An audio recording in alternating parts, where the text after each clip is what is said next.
Aloha everyone, thank you for joining us for our Committee on Energy, Economic Development and Tourism, our 3 o'clock agenda. We are all in room 224, and I need to tell you that this meeting is, including the audio and video of remote participants, is being streamed live on YouTube. You will find links to viewing options for all Senate meetings on the live and on-demand video page of the legislature's website. So you can watch these hearings free any day, all day, every day for years to come. In the unlikely event that we hit some technical turbulence and this hearing goes into a nosedive, the committee will reconvene to discuss any outstanding business at 3 o'clock on Wednesday, March 17th. A public notice will be posted in case of that catastrophic event. For those participating remotely, all testifiers' audio will be muted and video disabled until shortly before it is your turn to testify. So those are the game rules of the game, and we have 2 items, actually 3 items on this afternoon's agenda. The first is House Bill 1174 HD1 relating to taxation. First on our testifiers list, we have Donnie Dawson from DBED. I don't know if Donnie is there. I'm here. I just can't get my video going. There we go. Yeah, this is a film and tax credit bill. We got to get the film and audio and video going, Donnie. But sorry, please I know, that's kind of embarrassing. Aloha, Chair and committee members. Donnie Dawson here at the Hawaii Film Office representing Mike McCartney of DBED, and DBED stands on its written testimony, offering comments, and I am here to answer any questions that you may have. Okay, thank you for joining us, Donnie. We have Isaac Choi from the Tax Department, or his representative. I don't know if we have Tax Department folks. Maybe they'll come on later. I'm going to move on to Cynthia Johiro from the Attorney General's Office has submitted commentary. Dan Stevenson from the Motion Picture Association of America. Dan has indicated he would be here. Any Dan? Okay, the van is leaving. We're going to go to Michael Morgenthau. He has submitted, he's from Sony Pictures, has submitted testimony in opposition. Michael Walbrick from Warner Brothers Entertainment has indicated that he would be joining us. He has submitted testimony in opposition. And we're going to move on to the next testifier. That's Kevin Berg from CBS. Has submitted, oh, who do we have here? Oh, good, we have Kevin Berg from CBS. Thank you for joining us, Kevin. Thank you for having me. Dear Sherwood County members of the committee, first I want to thank the State of Hawaii for the Film and Television Production Tax Credit Program. As the head of production for CBS, the network television program, I can tell you our productions have enjoyed working in Hawaii with the reboot Hawaii 5.0 and Magnum PI. The iconic landscapes and unique cultures make this a very desirable location. And they provide a great backdrop for our shows to create great stories and entertain audiences around the world. And actually, the tax credits make our filming here possible. We're proud of the significant economic investment we bring to your state. Our TV series Magnum PI just recently wrapped its 3rd season, and Hawaii 5.0 went for 10 years. Each of these shows has provided over 2,300 local jobs and over $80 million in local spend on a yearly basis. We hire local residents as part of our cast, our crew. We buy products and services from nearby restaurants, buildings, supply stores, dry cleaners, hotels, and many other local small businesses. We would like to continue filming in Hawaii and contributing to your local economy. In fact, we are currently budgeting a new series, NCIS Hawaii, to film in your state. Unfortunately, those plans would change with any significant modifications to your tax credit program. We appreciate the provision of the HB 1174, which extends the time frame of the production tax credits. However, HB 1174 adds significant costs to our productions. Those added costs would make Hawaii much less competitive with other states and countries, and could result in making our productions financially unfeasible. As much as we love filming in your state, just like any other business, the economics must work. I ask you to keep the tax credit program as it is. It seems to be working. Please don't add any more costs that could discourage productions and our economic stimulus from choosing Hawaii. And I thank you for your time today, It's a cold, rainy day here in LA. I wish I was in Hawaii. Hello. Yes, thank you, Mr. Berg. We want you to join us in Hawaii.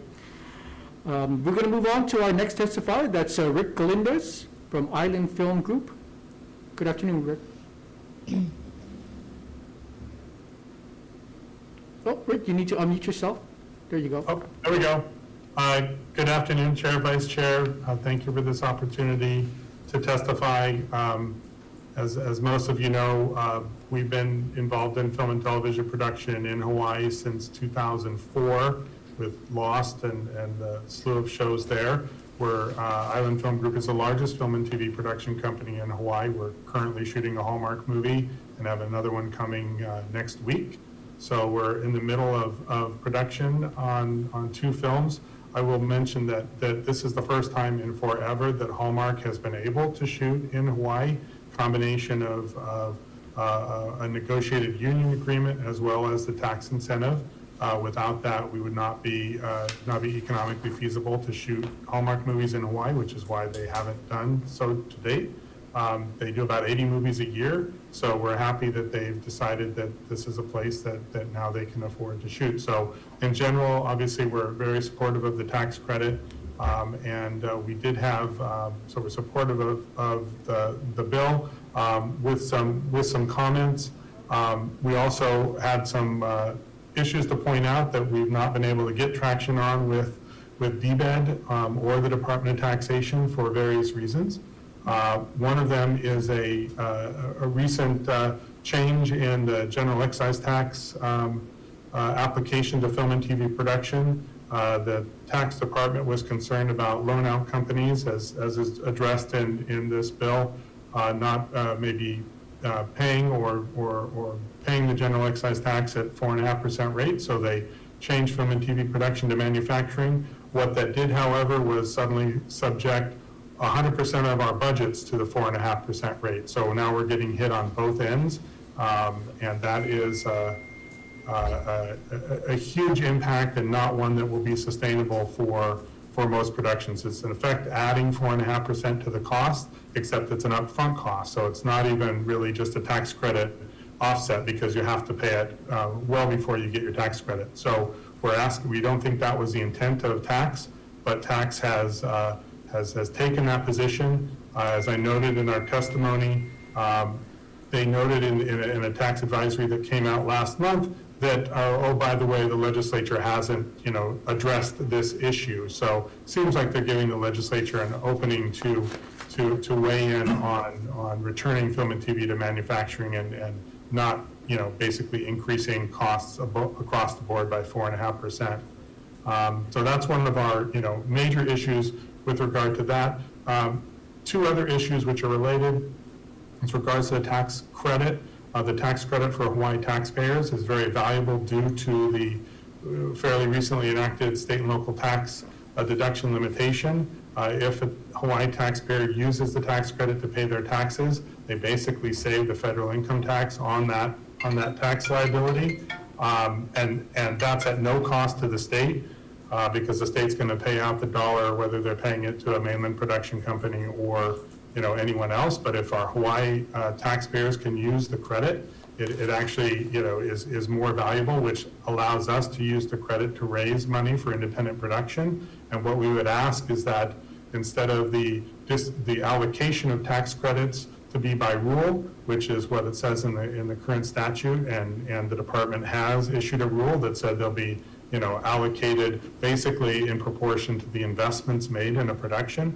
We would ask that the tax credit be allowed to be disproportionately allocated so that when we have mainland investors and Hawaii investors coming together, that the Hawaii investors can be allocated those tax credits, which are more valuable to the Hawaii investor.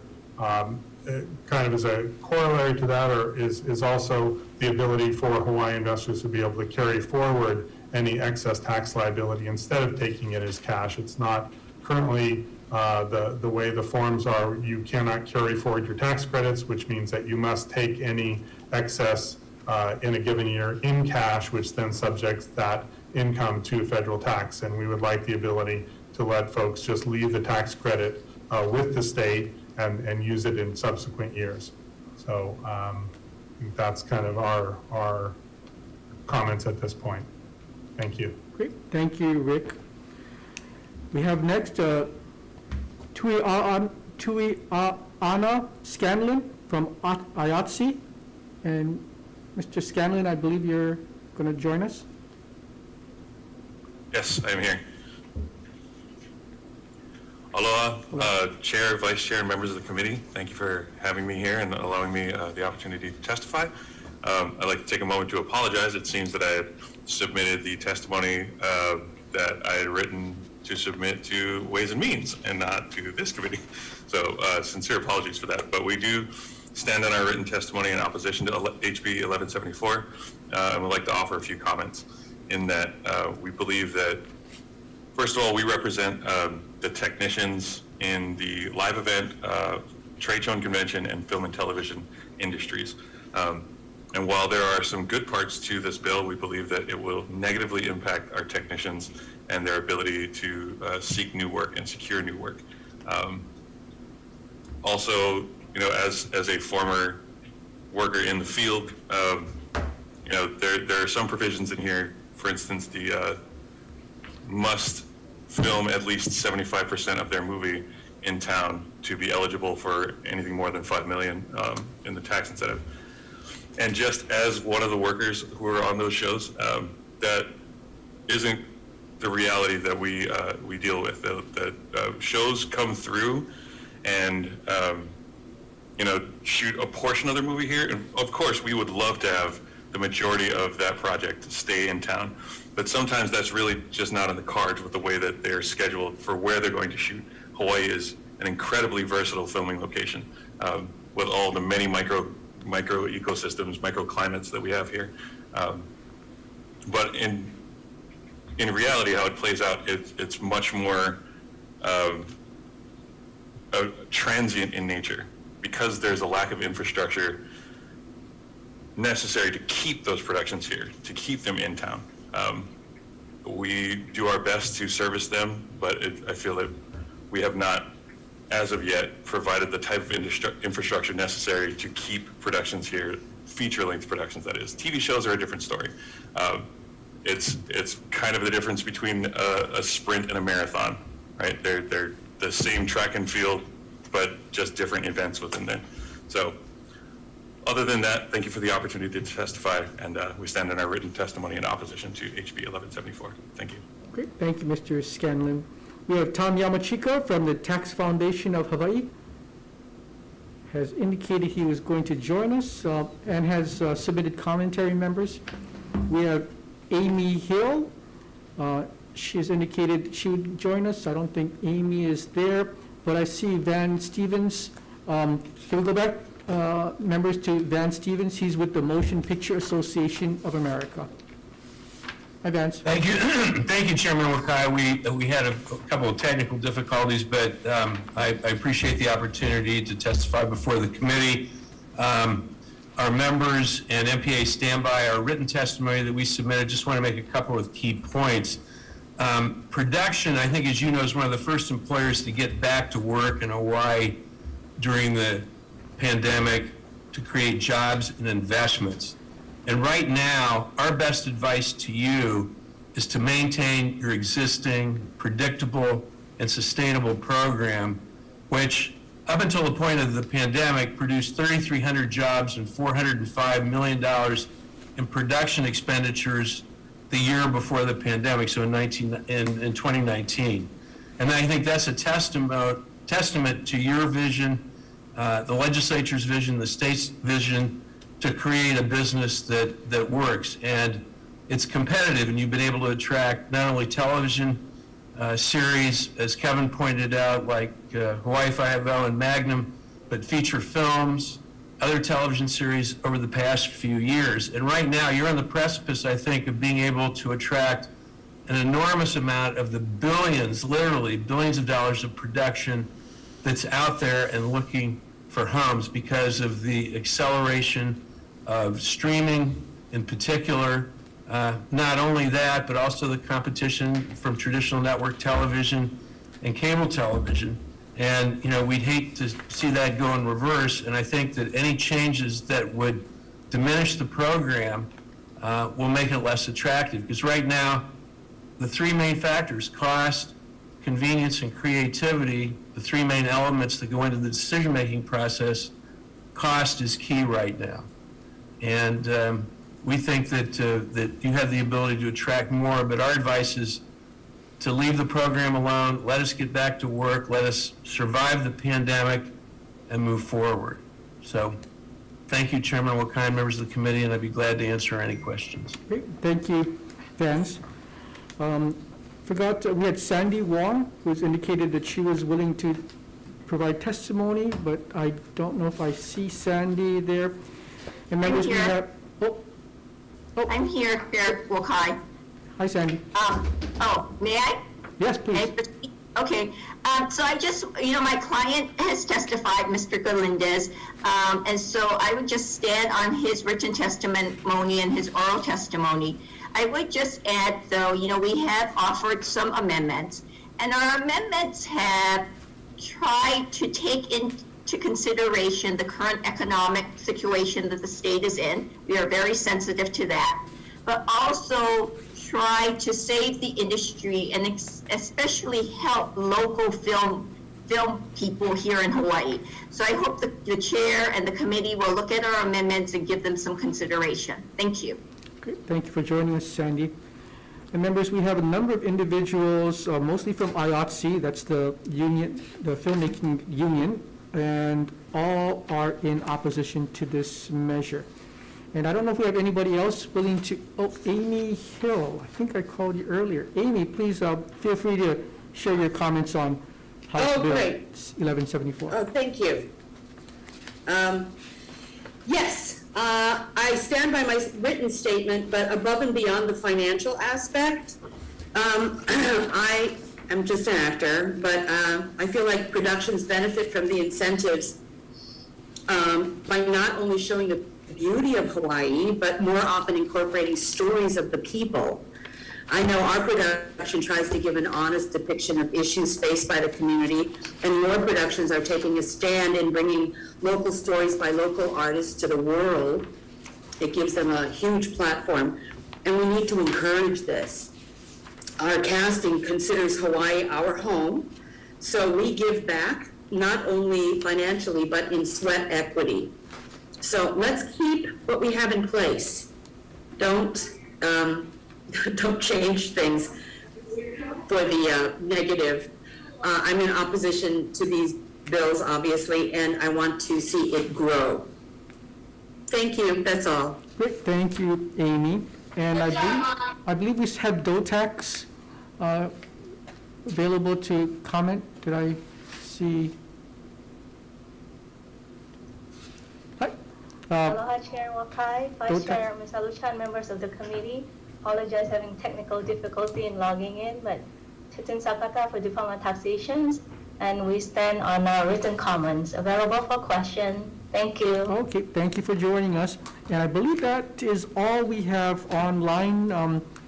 Members, you don't mind, we'll take care of the bill first, and then we're going to move on to the resolution. So for purposes of House Bill 1174, any questions of those who have testified in front of us? Senator Rivera? Is Mr. Stevenson still online? Vans? Yay. Okay, hi, thanks for sticking around. Sure, no problem. Thanks, I don't know the answer to this, so, and I hope it's not too simple of a question, but let's say a movie production films in 3 locations, maybe, pick A, B, and C, and we're one of them.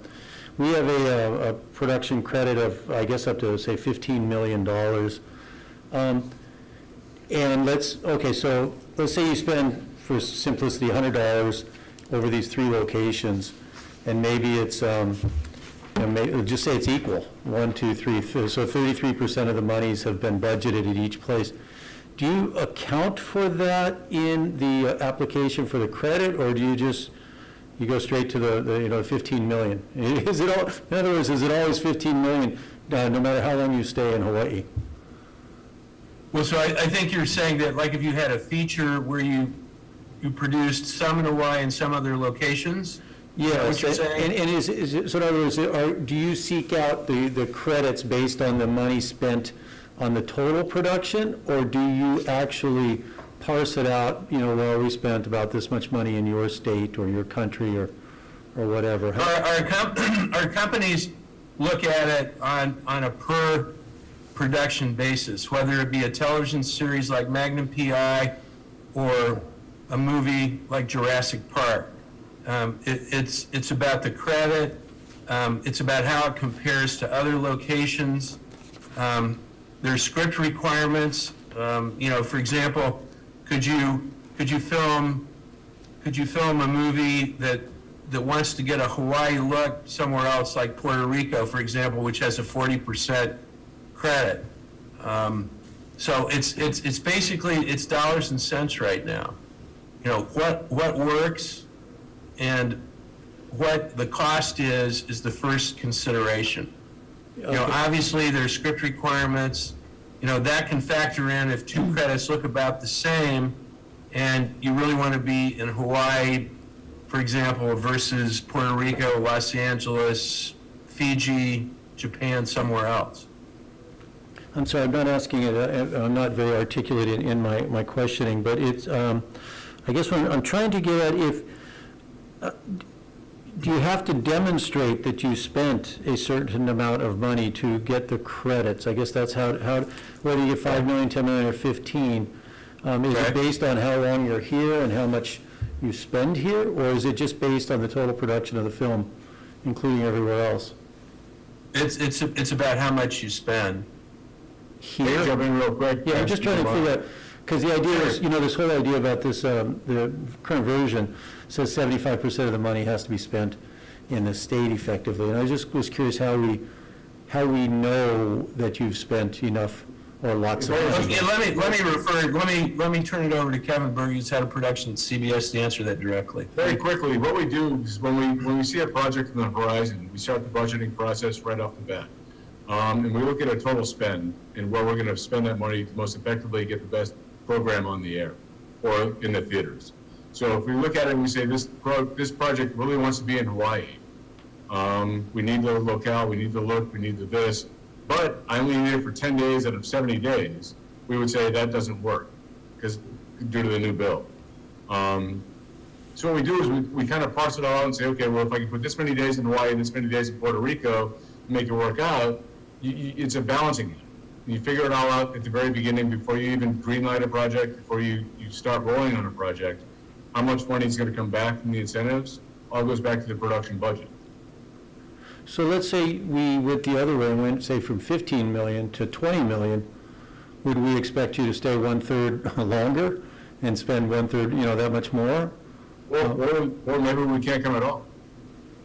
No, I'm just saying if there was a greater tax credit available, would that then encourage you to stay longer? Or would it still be, well, we're going to go to Puerto Rico because they have 40%? Absolutely. The higher the incentive, the more apt we are to stay there longer. Absolutely. But Ben, and I'm sorry, thank you, Chair, but and I'm new to this question, so thank you for staying with me. How do we know we're getting our value for the money, I guess, is the question. How do we know whether there's a $15 million credit or $20 million credit? How do we know that you've spent enough money in this state to kind of justify that from a kind of altruistic elevation? The audit process proves that out. You do submit the receipts and then to somebody? Oh, absolutely. There's a pure audit process. It's very transparent. We go through a huge audit with you every year. We show you every dollar we spent, where we spent. So there's somebody that's able to basically confirm, even if it's not public information, somebody's confirming that you're spending that money here? 100%. Because that's obviously the question that I have. Well, I think too that, CBS is a perfect example with the number of sustainable jobs that have happened because of Magnum PI and Hawaii 5.0, and you have an installed crew base that I would credit to those two programs, both for television and for motion pictures, and it's grown. Again, 3,300 jobs you all have created based on the production was going on right pre-pandemic. And ironically, one of the first businesses back industry's back was Magnum PI because of the protocols we put in place and, working with the state and local authorities to make that happen.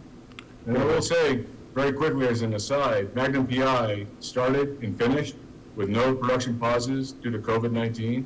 It's our only series that did that. Thank you, gentlemen. Thank you. Thanks, Chair. Sure. Senator Yeah, I Russo? can, Huh? yeah, I'm sorry, it's Donnie Dawson. I can't seem to get my video going, but I just wanted to be able to answer additionally for Senator Rivera, that we go through a very extensive process. Every production that qualifies for this credit program has to agree to an agreed upon procedures report that is a detailed third-party review that is part of our certification process, and it has to be done by a qualified Hawaii licensed CPA. So that just so you know, there is a very distinct process that we go through for certifying each and every one of these credits.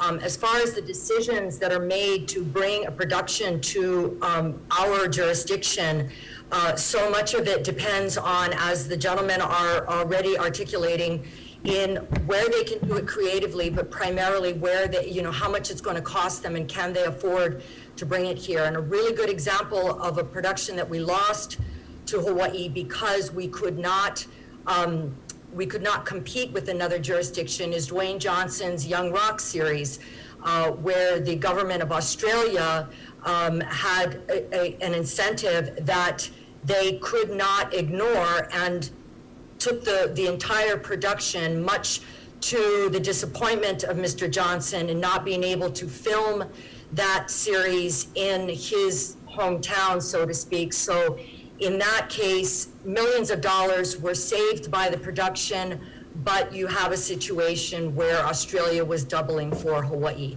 And that's pretty much how it works in terms of the productions are going to go where they can get the greatest level of cost efficiency. So just following up on that, thank you. As previously stated, the previous testimony was that it's all budgeted out in advance and they know where they're going to spend their money and whatnot.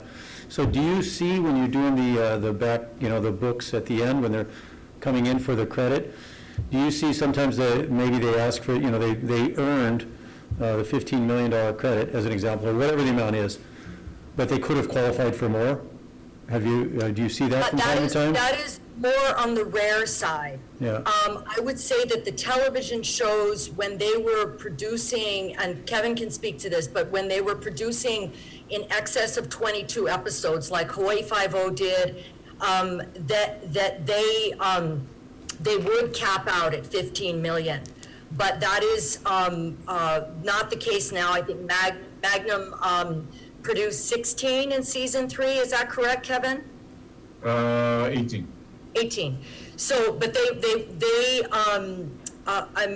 would be right around the $15 million cap, which speaks to the necessity of leaving that cap where it is and not diminishing it in any way. And then secondarily, we rarely see a feature film capping out with the budgets that they are spending in Hawaii. That's more on the rare side. Because the money's already tapped somewhere else, or they just don't run up that kind of credit?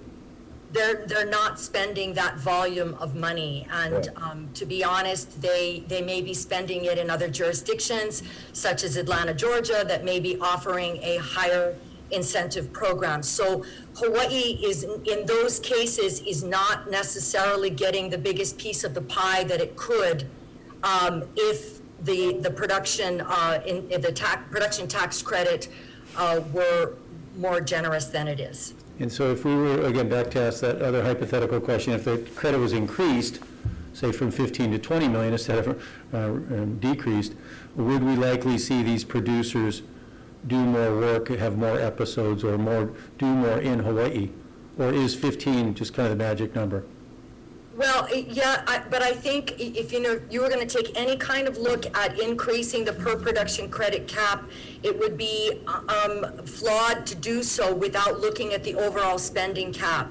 Because what you would have happen is potentially those monies being used, those credit monies being used up to the detriment of our local productions. Yeah, okay, on the assumption that it didn't wipe out everybody else's credit, would we see that kind of expansion of each project? Say the total cap was increased and the per project cap?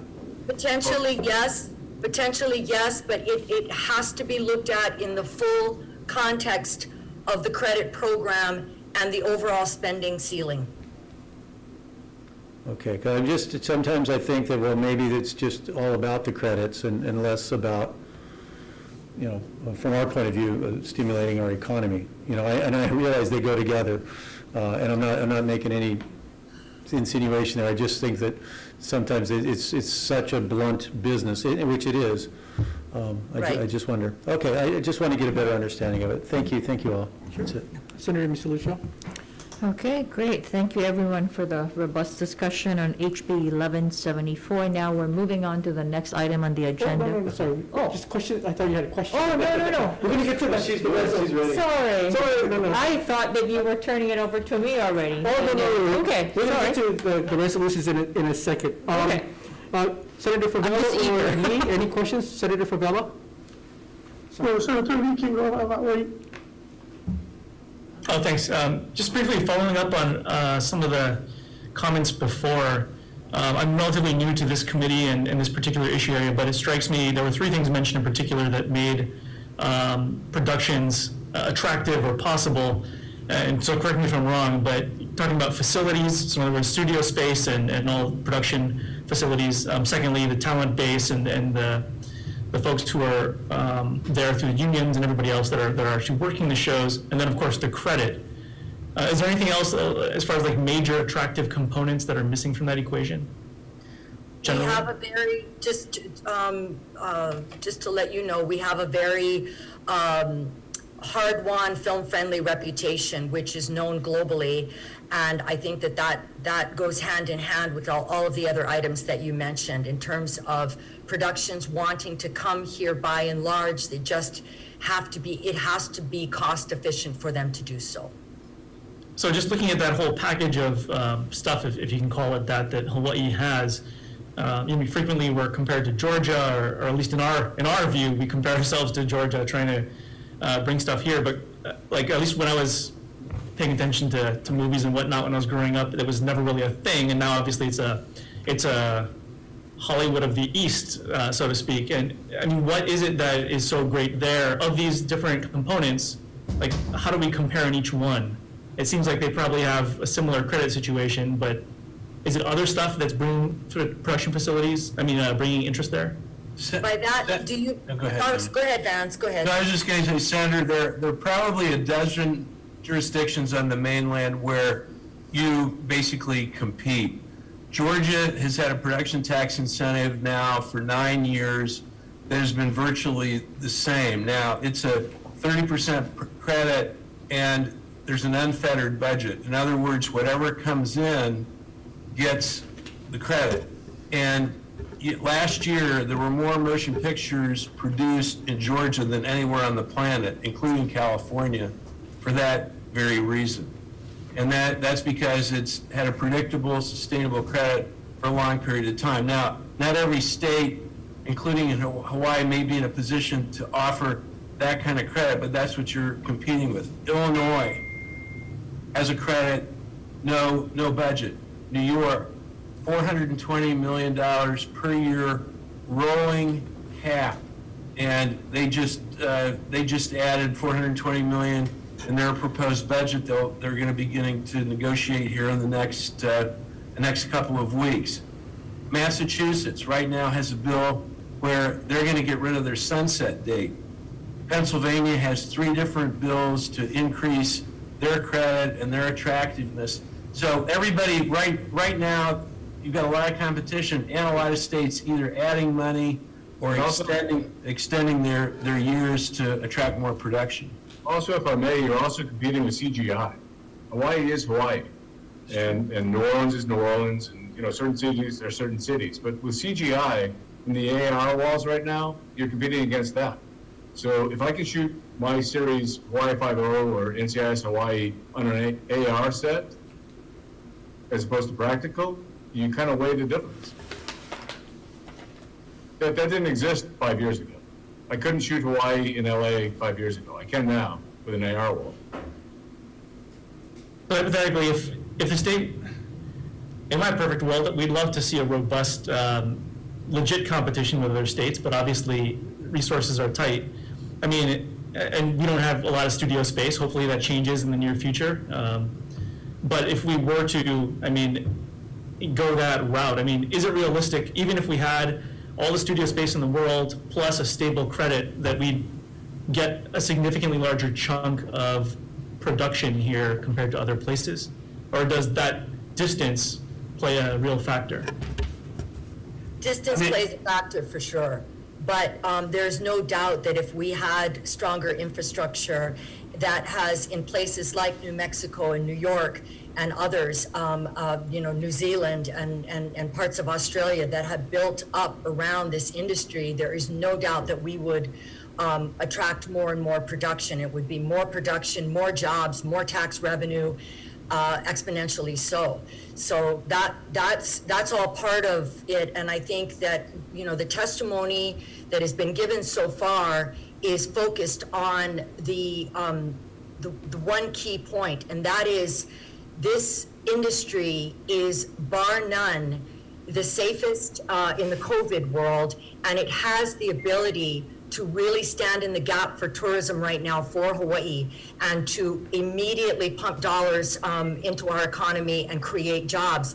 And and what we're asking for is to have that ability to grow this industry and to not limit it, so that we can see it flourish as it has done in other jurisdictions across the country and around the world. And I've said this before, Hawaii competes more with other countries than we do other US states, but we have a hard time competing with a place like Georgia that doesn't have a sunset date on their program, and they don't have a spending cap. And that factors into a decision that these production executives are making every single day as to where to drive these production dollars, and they have billions to spend all over the world. So anyway, that's just the bigger picture. Thank you.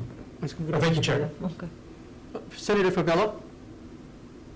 Thank you, Chair. I just kind of, I understand this is coming over from the House, but I remember working hard with you when I first got here in trying to make the industry as attractive as we could, knowing that this is one of the industries that we're going to be tapping into the future, especially on the side where I live. University of West Oahu, having a media by Kalailoa, Baba's Point, whatever you call them, Magnum PI made camp, made home there. A lot of great things are happening on our side of the island. So to me, to touch this at this time is going against everything that we is me and you. I mean, I know Senator Rivera and other senators was there and was hammering this out, trying to get the best thing going forward. But Chair, I just it's kind of saddened that we're going this way, because right now we need the industry. We're talking about Netflix and all of these big companies coming here. We lost The Rock. I know he wanted to come here big time, but we didn't have the incentives to bring him here. But other than that, going forward, I know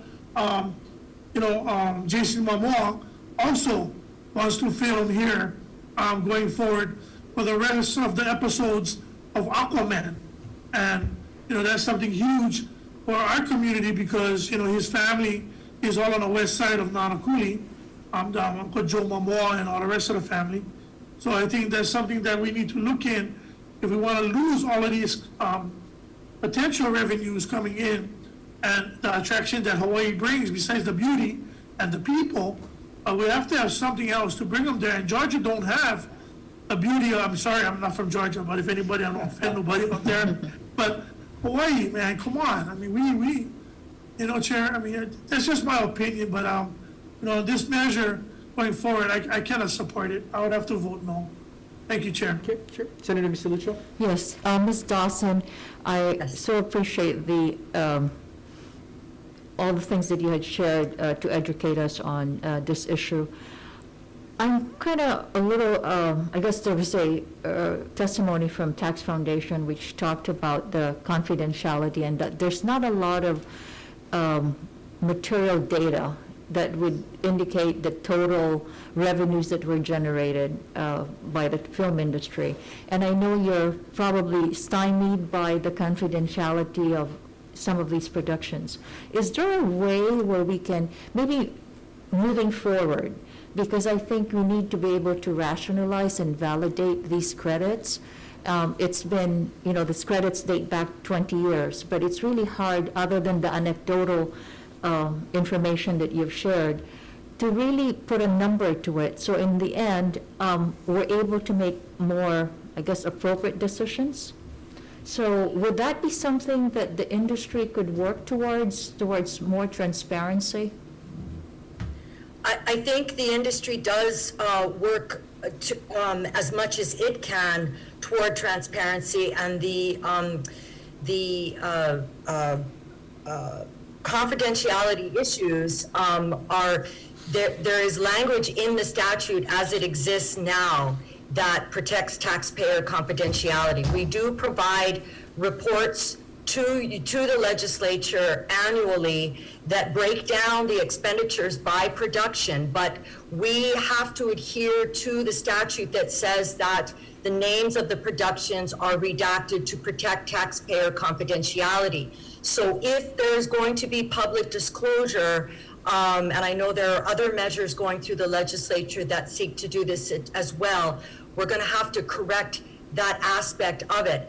But the other thing that I want to mention is that DBED is responsible for certifying the credit, but the tax department is the final arbiter of the credit, and we are not privy to the actual amounts that are approved by the tax department. So it is not for us to be able to give you that information.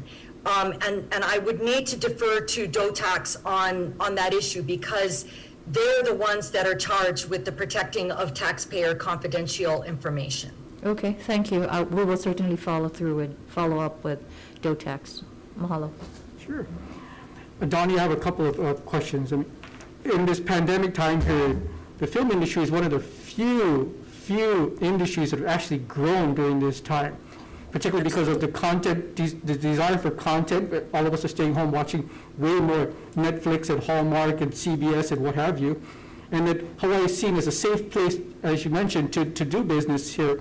So we've really seen the benefits of the film industry providing revenues that other industries like tourism are failing to deliver. So I know we don't want to do anything that's going to undermine that effort and that successes that we've seen so far. But I do want to talk about a couple of points about this measure. The bill contemplates going from a $200,000 project threshold down to $50,000. And I've always believed that this film tax credit is about economic development and workforce development. And at that $50,000 threshold, we're helping like independent films and kind of smaller projects by doing that. Is that prudent for us to go and lower it down to like start subsidizing kind of small projects? I mean, a TV commercial could start using the credit, which is not quite exactly what we want to use this tax credit for, correct? Yes, and I have to be very candid here and say that it is unwise for us to reduce the minimum threshold. And it directly feeds into the question raised earlier about transparency and the fact that the legislature needs and deserves to understand and have confidence that this program is working well.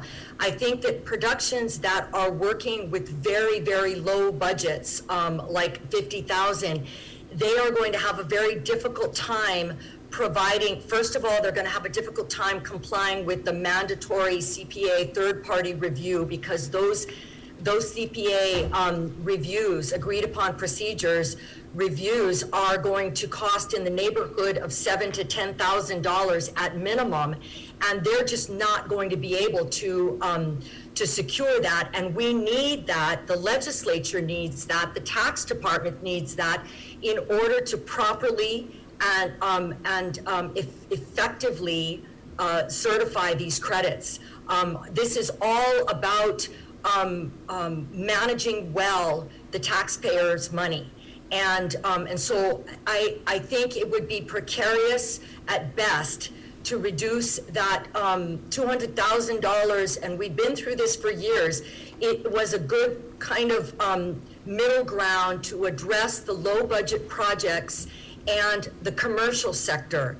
The projects that come in that are commercial advertisements, and they're spending in the neighborhood of 200, 500,000, maybe up to $1 million, local and national commercials, and even international commercials, where they come in, they spend lots of money, and then they're gone within 2 weeks.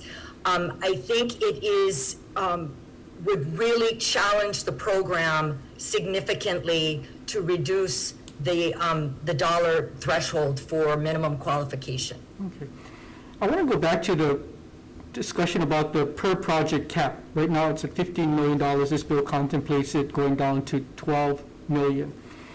I mean, considering we already have a cap of $50 million in totality for all of these film credits, and that a Magnum and the Hawaii 5.0 provide CBS opportunity to pull out $30 million right off the top, so that CBS gets more than half of all of the action that we want it to incentivize with this credit. Is that fair? Should we be looking at trying to spread that out so that NBC, ABC, Hallmark, Netflix might be able to get a piece of that versus CBS taking more than half of the credits available? It's very fair, we shouldn't change a thing. Very fair, don't change a thing. The reality is that we come in and we build a camp, and we stay there. We're not, like you were referring to, we're not in and out in a week, we're not in and out in 2 weeks. We're there for years on end. So I think the benefit to saying, okay, I'm here for the duration, for 10 years, for 15 years, however many years it ends up being. NCIS Hawaii is a show that we look at in a long term. We don't do shows for 12 and out or 13 and out. We want to be on there for 10 years.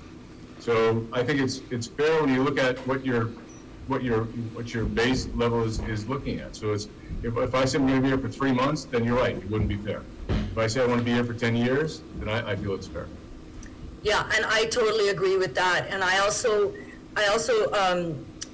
Chair, I think it's important to know that if you reduce that per production credit cap, it will affect our ability to attract the shows. If NCIS Hawaii, if CBS is considering bringing NCIS Hawaii here to our islands, I cannot even begin to describe how massive that is for our industry. And so we would be almost cutting off our nose to spite our face, because we would think that in the short term we would be saving those dollars and spreading them wider, but when the truth be told, we would have difficult time getting these studios to commit the television shows that they want here for several years run, that are providing year-round employment, where writers, producers, actors are buying homes here and putting their kids through private school, et cetera, et cetera. It's like it has such an ability to really grow the industry in a big way. So we are always going to be focused on trying to get those television shows to commit for the long term. And that is why Kevin is saying, don't touch the program now, because it's working as is. Okay. Senator, I just wanted to make a point. I think a really prime example of what Kevin's talking about is, let's just take Illinois. Right now, Dick Wolf produces 3 series for NBC, and he can because there's no cap on the program. So not only Chicago Fire, Chicago PD, Chicago Med, Fox has a couple of additional TV series. New York's another example. There's 62 television series in New York. Now, granted, it's a $420 million a year rolling cap, but I think to both Donnie's and Kevin's point, if you increase the amount of money in the program, you will attract more projects. And it's economies of scale, which CBS can speak to. It's economies of scale. It's like NBC in Illinois has those economies of scale. Am I right? So I understand the value in having a network series here, right? Because it provides longevity versus sometimes movies that come in, Jurassic Park, they're here for 3 months and then they bail, right? So we don't get a lot of traction with that. How about if we keep the series cap at 15 million, but if you do a movie here, we reduce that to 10 million?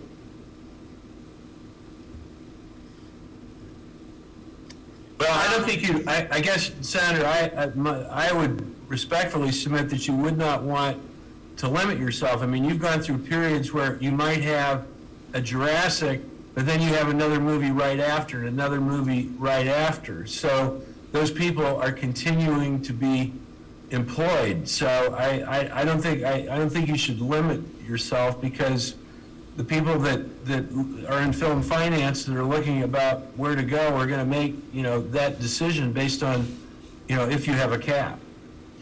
I'll use a really great example. Both Tropic Thunder all those years ago that filmed entirely on the island of Kauai and spent close to $70 million in the course of a few months. Indiana Jones that filmed in Hilo on Hawai'i Island and spent $20 million filming the portion that they did on the Big Island.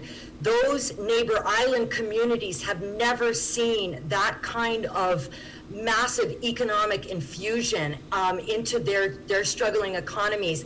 And I think you have to look at this in combination, not just with the tax credit, but with the extremely stringent COVID-safe protocols that are in place for the film industry, because you are allowing this economic activity to take place in an extremely COVID-safe environment. And you can't substitute that, and the community needs to have a comfort level with the activity and the level of activity that's going on in the middle of a pandemic, and they are very comfortable, in my opinion, with the COVID-safe protocols of the film industry. Yeah, I just see that we could have like 2 television series like we did Magnum and Hawaii Five-0, taking 30 million. Maybe we get a Tropic Thunder movie here, another 15 million. That's taking 45 million out of our 50 million. There's only 5 million for anybody else to benefit from. So I'm just trying to figure out how we kind of re-engineer. We don't hurt the series, but we have a little bit more available for multiple movies or multiple local big productions that can benefit from this, versus potentially 3 entities will gobble up all $50 million. I don't think that's fair to those who might want to produce something that's beneficial for the state.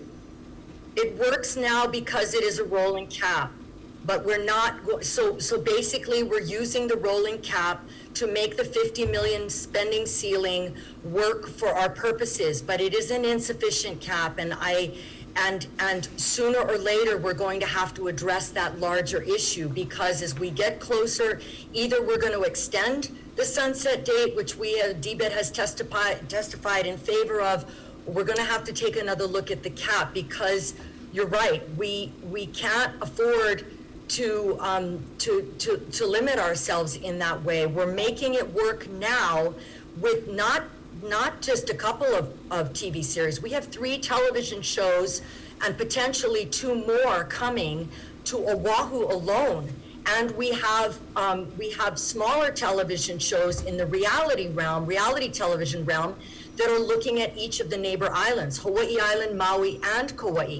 So the production is there, it is here, it's coming, there's more coming. So we're gonna have to look at that. But I think that if we're not prepared to increase the spending cap, we're gonna have to look at extending the sunset for a few more years. It's the only way for us to continue to support this level of business, which I don't think anybody would argue is good for our economy. Okay.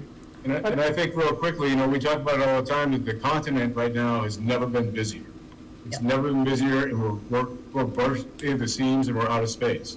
So we are looking for places to go. So if the show has Hawaii in the name, it goes to Hawaii. But now, even if it doesn't, we'll still look to go there because this continent is just too busy right now. It's too busy.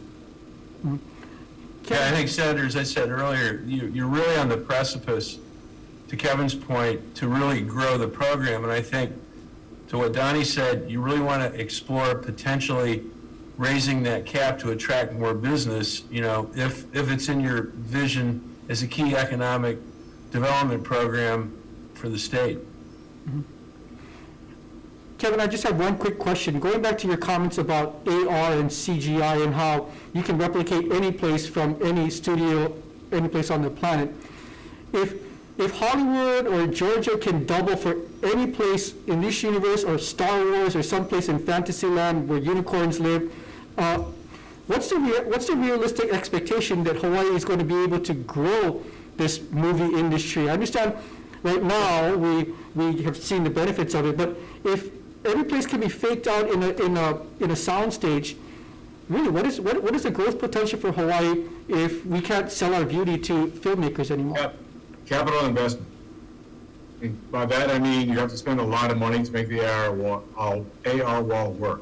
So if I want to build an AR wall, there's one being built right now in Toronto, one being built in Vancouver. We actually have one for our Star Trek series in Toronto, but it's the initial capital investment that'll make you put pause on it. Makes sense for Star Trek, because that we hope will be on for a long time. Many different series can use that set, that wall. It doesn't really work so well in a one-off. So if I'm looking at it and I say, look, I can build Hawaii in Atlanta, or I can go to Hawaii. I want to go to Hawaii. Okay. Members, any further questions on this measure? Just one quick follow-up, Sure. Chair. Kevin, just to that, assuming you have I don't know, whatever the square footage of a studio space that would accommodate a flexible AR wall setup, what does that kind of investment actually look like to build something like that out as a one-off, as like a one studio option? 15 to 20 million. Because you have to commit to it for the duration. It doesn't do you any good. You can't put it up and take it down. Once it's up, you have to utilize it. So again, it worked great for Star Trek, because I look at it and I go, well, with Star Trek, I can use it over the next 5 years, and then get rid of all my location days, and build all the worlds I want to build, and it works very well. Now, if that wall, for me, that wall is down for 6 months, can I build Hawaii and go do Hawaii there? Sure, I could, but I'd rather go to Hawaii and be in real Hawaii. And is that kind of studio the typical same size sound stage, or is it Ours is a 75-foot arc and 35 feet tall. The AR walls, the bigger the better. If you can build a 100-foot arc in a 100-foot height, you can kind of do whatever you want to do.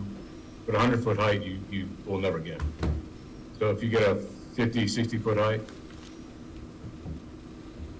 If we had a flexible space like that here, that could be used for on-island productions in a way that would cover stuff that is elsewhere, is there a benefit to the studio, to Hawaii, in having a facility like that? Would it provide flexibility, or is it still just cheaper to go somewhere else to do that portion of filming? I think with AR walls, I think your initial investment really depends on your initial client. Because you have to have a client that's going to go in there. It takes about 3 to 6 months to build your backgrounds, depending on their complexity. So you have to have an initial client that's going to go in there for a duration to make it worth your while. If you're just going to put one up and say, hey, we have an AR wall, come use it, you can't use it without knowing you want to use it in 6 months. It'll take me 6 months to build the digital backgrounds. So if you could get in there and puzzle it, put the puzzle together, so you go, okay, I'm going to build it, here's my initial client, here's my second client, here's my third client, then great. But if you go, here's my initial client, then you may be dead in the water after that. I appreciate That makes that. Well, I hope we have, someday down the road in the near future, the studio space and production facilities and tools like this that could be available to folks that would provide additional flexibility for productions looking to locate in Hawaii. Absolutely. And hopefully a stable tax rate Again, down the road. it's the old, it's, if you build it, they'll come. So, Yeah, and Senator, where you have a lot of soundstage development are in states and other locations around the world where you have a sustainable and predictable program that goes on forever, because banks aren't going to loan money to investors or even our companies if they are unsure of the credit program, because, you know, that's how the decisions are made today. I think Hawaii needs to play to its strengths. And, you know, Brian Keaulana, as you know, has this first ever surf film studio that is in development, and I think it's Senate Bill 1412 that is addressing that. So we really need to focus on those things that I think are unique to Hawaii, that help to further the attraction that people already feel for bringing projects here. I mean, there's, you know, probably 9 out of the 10 productions in any given year are going to be focused in some way on surf or ocean waters. So we need to play to those strengths, and infrastructure development is a key component to that. Well, thank you all. Thank you, Chair. Great, thanks. Any further questions? Chair Wakai? Yes. I'm sorry, this is Rick Galindez again. You know, I appreciate everything that's being said here, and certainly the studios were clients of mine for many years, but what's being lost in all of this discussion is local and independent film production. CBS has the money to do what they want to do, which is great. We love them being here. But there's a whole other portion of film and TV production that provides money to the economy and provides training of our local people in a way that studio production doesn't. So I think we need both, but almost all of the discussion here has been about how is this tax credit going to help the studios and what studios need to come here, which is all true. But things like I discussed earlier, which is being able to disproportionately allocate the credit, studios don't care about that. They get their check or they put it back into production, it's fine. But things like financing independent productions is critical. And if we're just going to wait for people to come here who have money, we're going to leave a large part of production on the table and a large part of our local training and infrastructure on the table, all because we're not willing to quit looking at or to stop focusing on these large, big number issues, which are important, but also at the minutia and the small things like the effect of general excise tax credit or general excise tax on film and TV production, and whether we can disproportionately allocate the credit, and whether and local investors can roll over the tax credit. The studios don't care about that. I get that. But we need to care about that if we want a local and independent production company. Independent meaning both projects from the mainland and the rest of the world, as well as our local productions. So if the legislature is not going to look at that part of the industry, then I guess we can quit having these conversations. But it's very frustrating to be fighting for independent production. It's frustrating that Island Film Group has the largest privately owned soundstage in Hawaii, and it's all of 2,500 square feet. That's not because we don't want a larger soundstage. It's because we can't get enough production here at the level that we use independent film stages, and we can't use Diamond Head because CBS has been there for decades. We can't use anywhere else because of the large productions that have been here, which is great, but we can't keep focusing on those unless we don't care about independent production and local production, which, again, I don't think that's what the studios are saying, but when we keep just asking questions about what they want, that's where we end up. So, thank you. Yeah. Rick, I totally understand what you're saying, but going back to what I mentioned earlier, this film tax credit is about job creation, and I think that to address what the smaller independent locally filmed production, we should talk about having a different set of grant programs Excuse me, no, we don't. When I say independent production, I don't mean a $100,000 movie. I mean a $5 million movie, a $10 million movie, a $15 million movie. Those are still independent. Those are still real productions. Those are still companies that are in productions that are hiring just as many people as Hawaii 5.0. I had a commercial here with 80 crew people on. But again, what was the duration of that? And I'm not trying to defend myself. I'm saying I did that for 10 years with Hawaii 5.0, consistently, Right? for 10 seasons. How long was that project? This is a different segment of the industry, is that what I'm talking about? Sure. No, I agree with that. Okay, and all I'm saying is that this credit and our state is supposed to be supporting both segments of the industry, not just the studios. So we're asking for a little consideration. We're asking for the fact that CBS doesn't care about disproportionately allocating the credit. Okay, I get it, but that doesn't mean our legislature should when it doesn't cost the state anything. So all I'm saying is that this discussion needs to be more than what makes the studios happy. That's all I'm saying. Fair enough. Thank you. We have a kind of a timeline that we have to get done in the next few minutes. So thank you. We're going to move on to the next two resolutions, and I'm going to hand it over to my vice chair to handle this portion of the hearing. Senator? Yep, there's a resolution and a concurrent resolution. Oh, I see, okay. All right, thank you again for the good, robust discussion on HB 1174. And now we're moving on to SCR 32/SR 21, which is requesting the Department of Business, Economic Development and Tourism and Department of Accounting and General Services to conduct a cost analysis study of consolidating West Hawaii offices into a single conveniently located complex. For this measure, there were three testifiers. The first one is Mike McCartney testifying for DBED. He submitted comments, written comments. Is there anyone from DBED? Okay, moving on. The next testifier is Joseph Earing on behalf of Kurt Otaguro, testifying for Department of Accounting and General Services.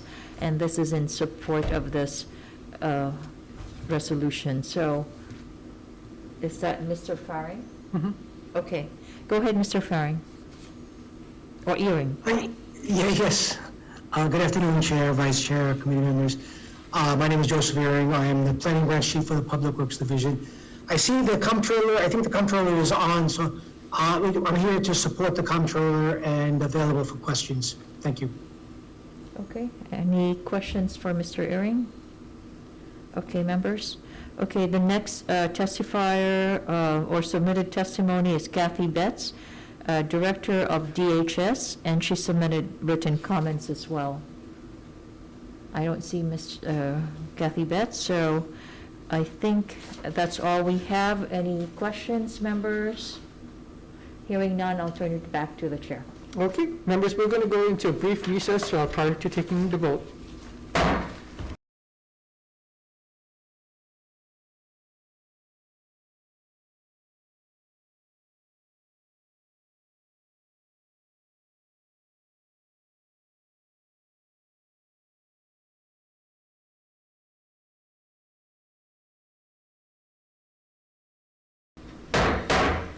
Hi, everyone. Thank you for your patience. We're reconvening the Committee on Energy, Economic Development, and Tourism, our 3 o'clock agenda for decision-making for House Bill 1174 relating to taxation.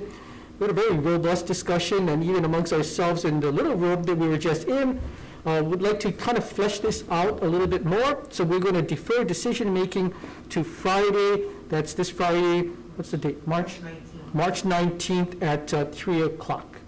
And I will hand it over to my partner in progress, Senator Misalucha, for the last two measures. Thank you, Chair. For SCR 32/SR 21, the Chair recommends pass as is. Chair votes aye. Vice Chair, would you like to? Yes, I vote. Yes. I vote yes. Senator Misalucha? Yes, aye. Senator Lee? Aye. Senator Revere? Aye. Senator Favela? Aye. Chair, your recommendation is adopted for both these resolutions, and we are adjourned. Thank you, everyone.